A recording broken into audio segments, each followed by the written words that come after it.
नमस्कार साथियों, यह लीगल शब्दों पर आधारित डिक्टेशन है जो 80 शब्द प्रति मिनट की गति से बोली जाएगी। डिक्टेशन ठीक 5 सेकंड बाद स्टार्ट होगी। स्टार्ट। क्या सिविल प्रक्रिया संहिता के आदेश 41 के नियम 22 द्वारा यथा अनुध्यात प्रत्याक्षेप मोटर यान अधिनियम 1939 की धारा 110 घ के अधीन फाइल की गई अपील में प्रत्यर्थी के अनुरोध पर उच्च न्यायालय के समक्ष चलने योग्य है? पैरा। उत्तर प्रदेश राज्य सड़क परिवहन के स्वामित्व वाली एक बस तारीख 13 दिसंबर 1973 को मालवीय ब्रिज पर दुर्घटनाग्रस्त हो गई।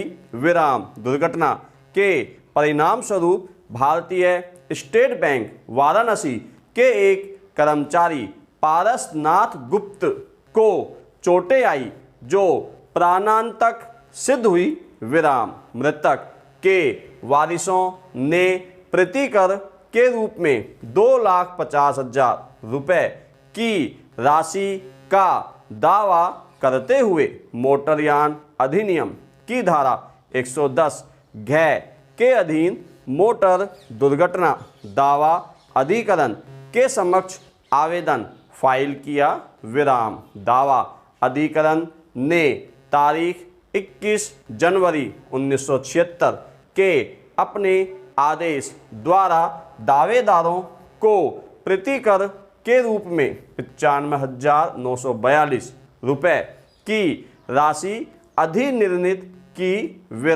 दावा अधिकरण के अधिनिर्णय से व्यथित होकर उत्तर प्रदेश राज्य सड़क परिवहन निगम ने इस न्यायालय को उपर्युक्त अपील की। दावेदारों ने अधिनियम के विरुद्ध अपील फाइल नहीं की बल्कि 2,50,000 रुपए की शेष रकम और प्रतिकर के रूप में दावा की गई रकम पर ब्याज का दावा करते हुए उत्तर प्रदेश राज्य सड़क परिवहन निगम द्वारा फाइल की गई अपील में प्रत्याक्षेप फाइल किया।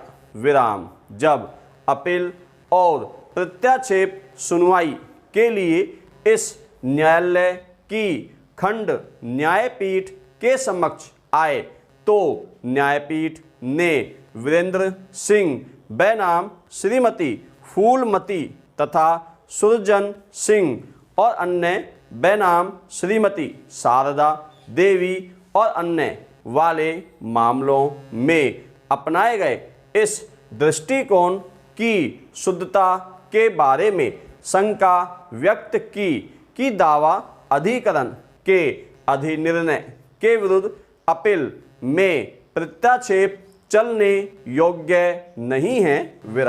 पैरा।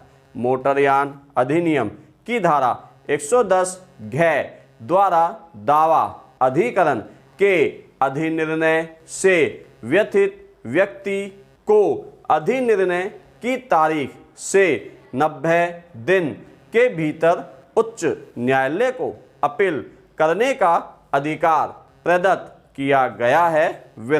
उक्त अधिनियम में फाइल की गई अपीलों में उच्च न्यायालय द्वारा अपनाई जाने वाली प्रक्रिया अधिकथित नहीं की गई है।